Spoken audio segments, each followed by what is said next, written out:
Reincarnation अर्थात पुनर्जन्म यह एक ऐसी अवधारणा है जिसमें इंसान की मृत्यु के बाद उसकी आत्मा अपने पुराने शरीर को छोड़कर एक नए शरीर में प्रवेश करती है और यह प्रक्रिया एक चक्र में चलती रहती है। हमारे धर्म ग्रंथों में भी पुनर्जन्म का उल्लेख मिलता है और हम में से कई लोग इस पर विश्वास भी करते हैं, पर कई ऐसे लोग भी हैं जिन्हें इन बातों पर विश्वास नहीं और ऐसे लोग पुनर्जन्म की इस वास्तविकता को झुठलाकर उसे केवल एक अवधारणा ही बताते हैं। आज तक दुनिया भर में पुनर्जन्म के ऐसे कई घटनाएं देखे जा चुके हैं जो अपनी कहानियों और सबूतों के चलते लोगों को पुनर्जन्म की इस अवधारणा पर विश्वास करने पर मजबूर करते हैं। आज के इस एपिसोड में हम 20वीं सदी में घटी ऐसी ही एक घटना के बारे में जानेंगे जिसे सुनकर शायद आप भी पुनर्जन्म पर विश्वास करने लगे।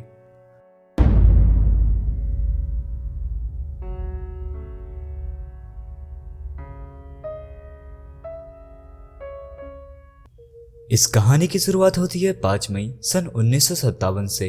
जॉन और फ्लोरेंस पोलॉक की जिंदगी अपनी 2 बेटियों जैकलिन और जोआना के साथ काफी खुशहाल चल रही थी, लेकिन 5 मई 1957 के शाम जैकलिन और जोआना अपनी एक दोस्त के साथ जब घर से चर्च जा रहे थे तब सड़क पार करते समय दुर्भाग्यवश एक कार एक्सीडेंट में जैकलिन और जोआना की मौत हो जाती है।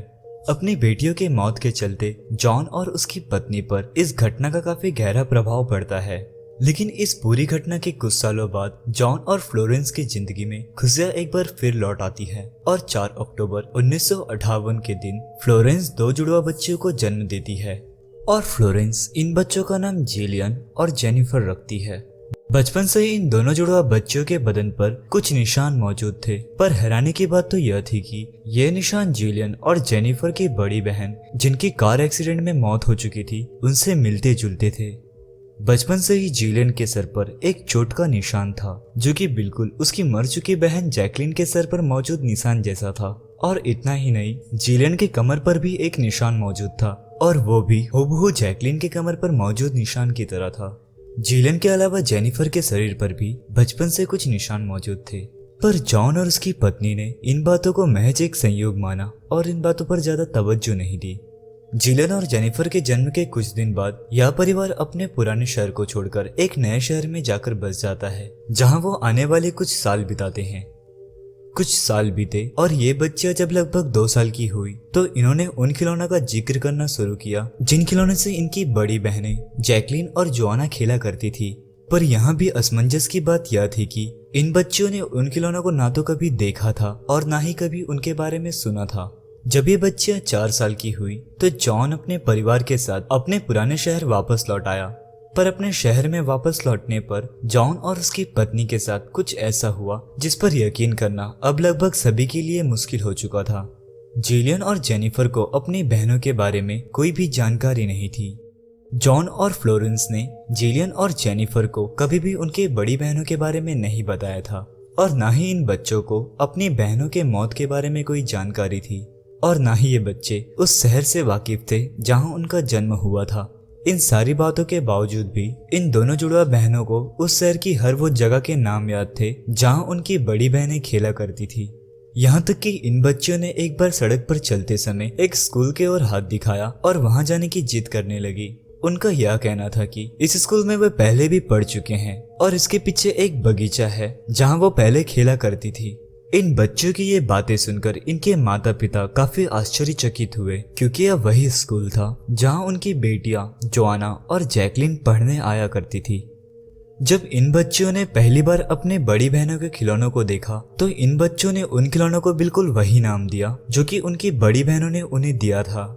ये सारी बातें ही काफी थी जॉन को विश्वास दिलाने के लिए कि उनकी बेटियों का पुनर्जन्म हुआ है और उसकी बेटियां जिलियन और जेनिफर के रूप में एक बार फिर जन्म ले चुकी हैं।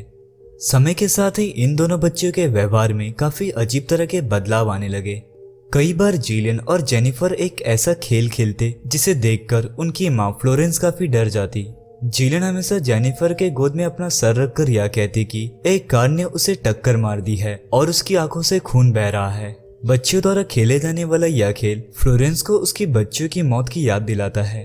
कुछ दिनों बाद इन बच्चियों में एक अजीब सा डर पैदा हो गया था। वे हमेशा सड़क पर चलने वाली गाड़ियों को देखकर डर जाती। वे कहती कि वे गाड़ी उन्हें टक्कर मारने आ रही है। इन दोनों बच्चों के अपने पुरानी बहनों से मिलने वाले इन व्यवहारों की वजह से इनके माता पिता और वहाँ के आसपास के लोग ये मानने लगे कि हो ना हो ये जॉन की पुरानी बेटियां जोआना और जैकलीन ही हैं जिन्होंने जिलियन और जेनिफर के रूप में पुनर्जन्म लिया है। डॉक्टर इयन स्टीवेंसन, जो कि एक प्रसिद्ध मनोवैज्ञानिक है, उन्होंने भी इस मामले का अध्ययन किया और वे ये देखकर आश्चर्यचकित रह गए कि कैसे इन बच्चों के जुड़ा होने के बावजूद भी इनके शरीर पर अलग अलग निशान मौजूद थे। और उन्होंने यह भी देखा कि ये दोनों बच्चियां न केवल दिखने में अपने मरी हुई बहनों जैसी थी, बल्कि उनका व्यवहार भी उनसे मिलता जुलता था।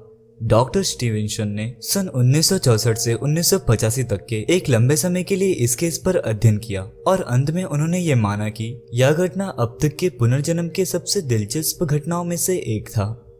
डॉक्टर स्टीवेंसन ने अपने पूरे जीवन काल में पुनर्जन्म के ऐसे कई घटनाओं को देखा परखा और उन पर अध्ययन किया है और अपने रिसर्च की मदद से ही उन्होंने कई लोगों को पुनर्जन्म की इस अवधारणा पर विश्वास दिलाया है। उनके द्वारा लिखे गए बुक्स का लिंक आपको नीचे डिस्क्रिप्शन में मिल जाएगा। आप इन किताबों को एक बार जरूर पढ़िएगा और कमेंट में मुझे ये जरूर बताना कि आप पुनर्जन्म पर विश्वास करते हो या नहीं।